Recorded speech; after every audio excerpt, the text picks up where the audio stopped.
1 Corinthians chapter 7. Now for the matters you wrote about, it is good for a man not to have sexual relations with a woman. But since sexual immorality is occurring, each man should have sexual relations with his own wife, and each woman with her own husband. The husband should fulfill his marital duty to his wife, and likewise the wife to her husband.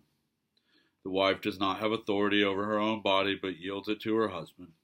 In the same way, the husband does not have authority over his own body, but yields it to his wife. Do not deprive each other, except perhaps by mutual consent, and for a time, so that you may devote yourselves to prayer. Then come together again, so that Satan will not tempt you because of your lack of self-control. I say this as a concession, not as a command. I wish that all of you were as I am, but if each of you has your own gift from God, one has this gift, another has that.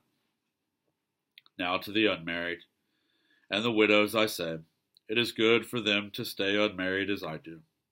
But if they cannot control themselves, they should marry, for it is better to marry than to burn with passion.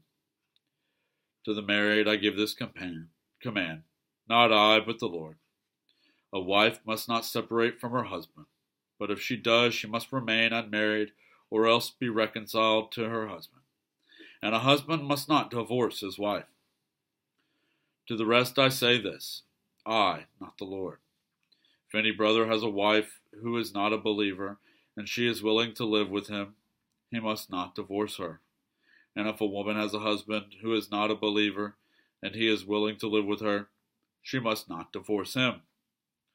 For the unbelieving husband has been sanctified through his wife, and the unbelieving wife has been sanctified through her believing husband. Otherwise your children would be unclean, but as it is, they are holy.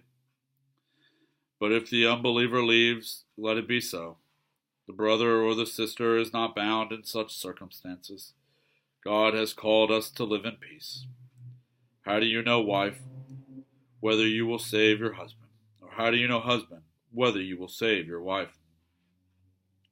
Nevertheless, each person should live as a believer in whatever situation the Lord has assigned to them, just as God has called them. This is the rule I lay down in all the churches. Was a man already circumcised when he was called? He should not become uncircumcised. Was a man uncircumcised when he was called? He should not be circumcised. Circumcision is nothing, and uncircumcision is nothing. Keeping God's command is what counts. Each person should remain in the situation they were in when God called them. Were you a slave when you were called? Don't let it trouble you, although if you can gain your freedom, do so. For the one who was a slave when called to faith in the Lord is the Lord's freed person. Similarly, the one who was free when called is Christ's slave. You were bought at a price. Do not become slaves of human beings. Brothers and sisters, each person, as responsible to God, should remain in the situation they were in when God called them. Now about virgins.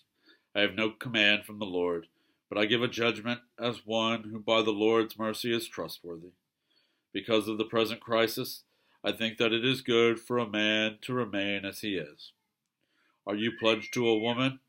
Do not seek to be released. Are you free from such a commitment? Do not look for a wife.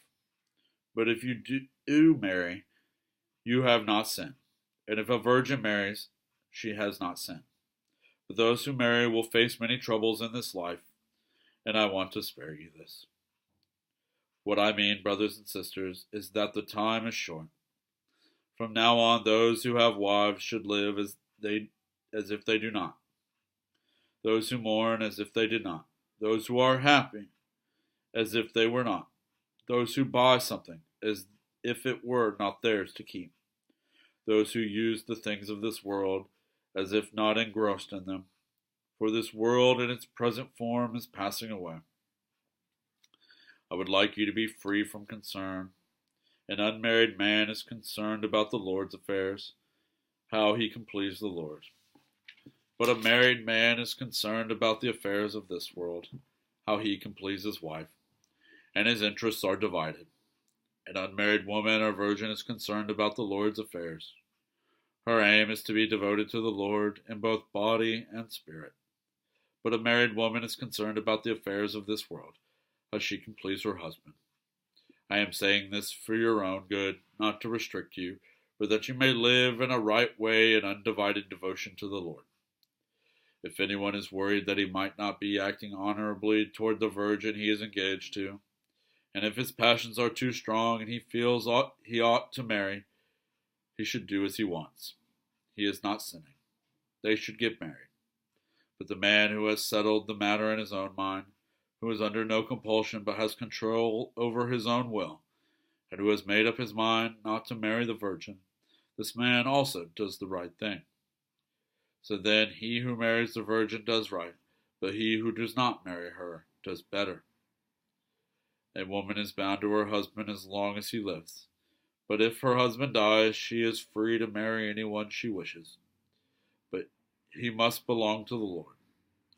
In my judgment, she is happier if she stays as she is, and I think that I too have the Spirit of God.